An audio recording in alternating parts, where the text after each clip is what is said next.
I have a question for you though. Ooh, talk to me. So in beginning stages, Mhm. I mean, yeah, say you're talking to somebody and you're seeing these tendencies that you're talking about, and maybe you're seeing some flaws that you don't like and stuff like that. Do you think more people try to change the person that they're trying to be with early in their relationship? Or do you think it's like a long lasting thing? This is perfect. I think that, first of all, you're right. When you get to know somebody, this is the way I do it, at least. Before I even think about like jumping into anything or committing, I find as many flaws as possible as soon as possible. And it's for obvious reasons, because I want to know if this is like, if I can tolerate all of their flaws. Because the sooner you know what you can tolerate and can't tolerate, bro, you save so much time down the road. I don't like when people hold back and hide things in the beginning, because then all that shit comes out later, and it's like, damn, well, if I knew this, it's like, if I knew this, I would have done things differently. So and I do the same thing. Obviously I'm not telling my deepest, darkest secrets on the first date, but I do try to like let the quote unquote flaws of myself out early on, so that she knows what she's getting into. I ask her certain things so I know what I'm getting into. And then if we both are okay with what's going on here, all right, let's carry things forward. I don't think people really do that. Like, I think that's a great way to go about it. But I feel like the first couple months you're feeling each other out. Each person, I feel like for the most part, the majority of the time, they're trying to put their best foot forward. Right. But like you said, like if you can expose if you can learn as many flaws, or what you think are flaws in that person, and they can learn as many flaws what they think are flaws in you, the sooner the better. Because you're right, you can say, am I going to be able to deal with this for life? Like, do I really want to continue forward on this? Because yeah, you could be with somebody for a couple of years and you might not know that this thing existed. Yep. And then all of a sudden it comes out and you're like, damn, that's a deal breaker. Well, it's right. like, okay, well, that sucks. Right. Why didn't I find out this deal breaker 2 years ago? Like, damn. Yeah. But at the same time, like, okay, 2 years into it, you find this major flaw. I mean, if you love them that much, like maybe at that point it's not a deal breaker. Yeah. That's like true. Maybe it's just another flaw that you're willing to live with. That you gotta get over. Yeah. So you said that people don't usually put their they don't usually share certain things early on. They just try to put their best foot forward for a while. Are we on the same page in assuming it's because they're trying to not this sounds bad, but they're trying to trap the other person and get them to have feelings, so that when the flaws do come out, they're less likely to leave? Because if you don't have feelings for somebody and they find a flaw, they're probably going to bounce pretty early. But if they have emotions and stuff, they might stick around. No, I don't think it's so much as trying to trap the person. Because like, I have flaws, you have flaws, everybody has flaws, but you might have something that you don't realize is a flaw, but then somebody might come along in life that you're talking to, and you might go down the road of starting a relationship with. They might see something in you that's a flaw that you didn't even know was a flaw within yourself. Yeah. So I don't think you're trying to trap the person. I think it's literally just like you're living off the high of like, quote unquote, the honeymoon phase. So you're literally just trying to like be the best that you can be, and they're trying to be the best that they can be, because if you guys are feeling about it, then you're both trying to like win each other over. And the best way to win somebody over is to be the best that you can be, at the beginning. To be the most clean cut, the most clean shaven, haircut, smelling good. You pick up your place because she's coming over. You don't usually do that, but you did it because she's coming over.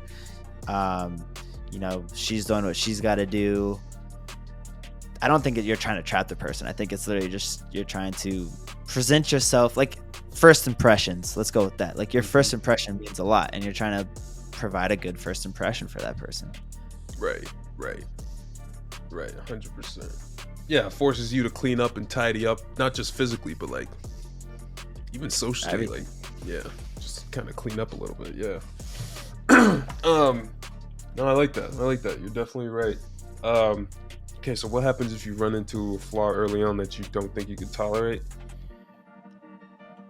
You see if you bring it up to them, and then you see if they can change it. And if they can't, and you can't deal with it, I guess you're bouncing. Yeah, I guess you're bouncing.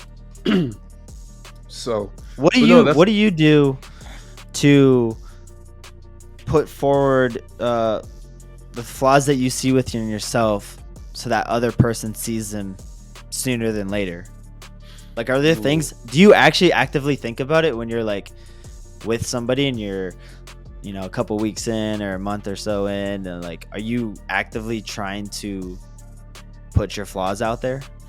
100%. Like, in what way? All right, so one thing I've noticed is that I think you talked about the honeymoon phase. I think in the beginning it's very easy to, like, when you see somebody, you meet them for the first time, well-groomed, well-spoken, you know, they seem whatever. Maybe you guys exchange Snapchats, Instagram, you learn more about them. I think you see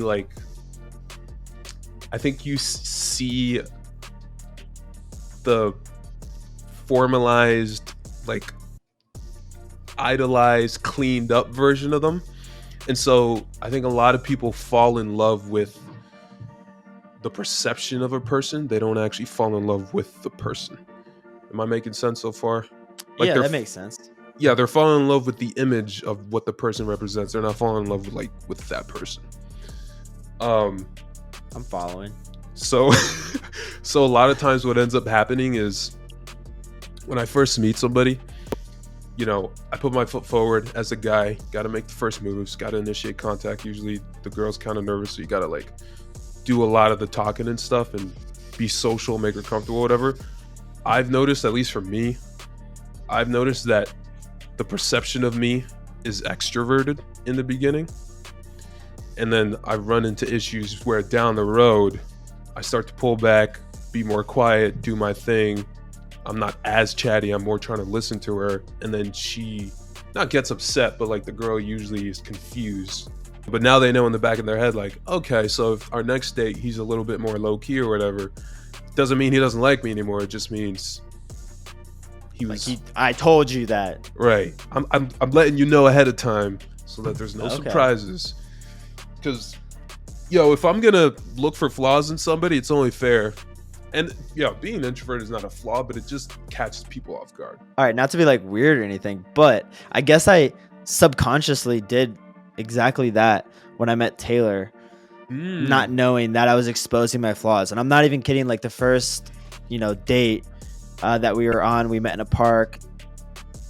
We literally were there for like 4 hours and took some photos. And then we just talked at the park for a long time. And that first night I was like, all right, so my name is Mitchell and I shit a lot. It might be very, very time consuming for the rest of my life.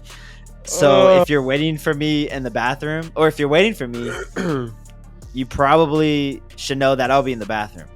Also, like, saying I don't drink, like, I've never had alcohol. Oh, you've never had alcohol? Like, no, I really have never had alcohol. Like, so you just don't drink. It's like, yeah, I just don't drink. Like, bro, some people see that as a flaw. They're like, okay, what's wrong with this guy? Why is he weird? Stuff like that. But I mean, I threw that out there too. So I guess that's not a bad way to go about it. Just literally sit at a park, throw everything out on the table, and then see where it goes. If they like it, it's going somewhere. If they don't like it, it was never going to work anyway. You just saved yourself however many dates.